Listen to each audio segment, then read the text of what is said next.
Pour ceux qui demandent toujours si Paul Biya doit encore se représenter, pourquoi il n'a pas encore dit ouvertement qu'il est candidat, pourquoi il n'a pas encore commencé à faire la campagne, pourtant on est à quelques mois des élections. Et laissez-moi vous dire qu'il a commencé à faire la campagne depuis. Et il est à fond sur la campagne. Et même le style de campagne qu'il a pris, le style de campagne qu'il a adopté, je pense que c'est le meilleur style. C'est le meilleur style pour tromper des gens. Parce que l'être humain, nous sommes plus des suiveurs. On a toujours tendance à aller où on pense que beaucoup de personnes se trouvent. C'est la raison pour laquelle les entrepreneurs généralement mentent sur leur chiffre d'affaires. Ils disent toujours, j'ai fait 2 millions de dollars en 2024.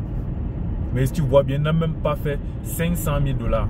Quand il dit j'ai fait 2 millions, la masse va comprendre qu'apparemment son produit qu'il vend, apparemment ses services qu'il offre sont des bons. Ça veut dire nous aussi on doit partir là-bas. Parce que si les gens achètent, ça veut dire que c'est de bons trucs.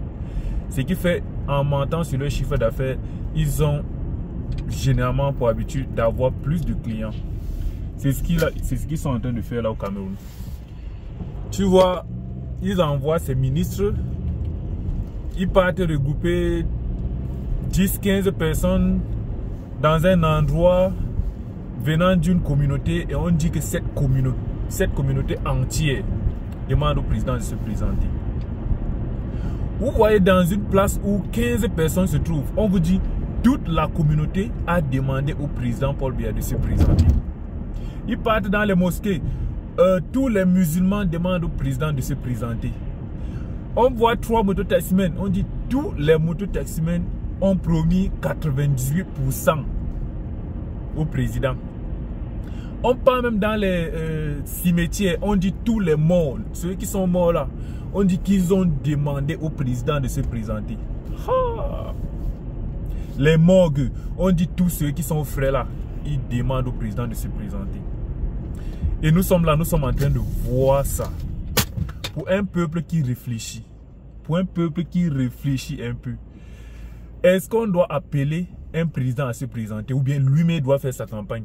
Une personne qui vous a rien demandé et vous acceptez qu'on vous dise à la télévision nationale que tel peuple demande au président de se présenter et vous-même vous faites partie de ces peuples. Souvent vous ne vous reconnaissez même pas dans tous les bêtises qu'on est en train de raconter sur ces chaînes de télé et personne ne parle. Personne ne parle. Et là maintenant quand ce qui va se passer aux élections va se passer, vous allez attendre que le président n'a pas arrangé ci, le président n'a pas arrangé ça. Il vous avait demandé quelque chose. Tout le monde est en train de voir ce qu'ils sont en train de publier. Et beaucoup de personnes, les mecs qui sont au village vont croire que le père l'a encore aimé. Tout le monde voulait qu'il se présente. Est-ce qu'il vous a demandé? C'est vous-même qui l'avez invité à se présenter, non? Donc, il ne vous doit ni les routes. Il ne vous doit ni la bonne vie au Cameroun. Il ne vous doit ni les bons édifices dans la capitale. Il ne vous doit ni l'enlèvement des poubelles. Donc tout peut être désordonné comme c'est. Tout peut être comme... Vous connaissez comment le Cameroun se porte, non? Donc tout peut continuer comme ça durant les 7 prochaines années. Il ne vous a rien demandé. C'est vous-même qui lui avez demandé de se présenter.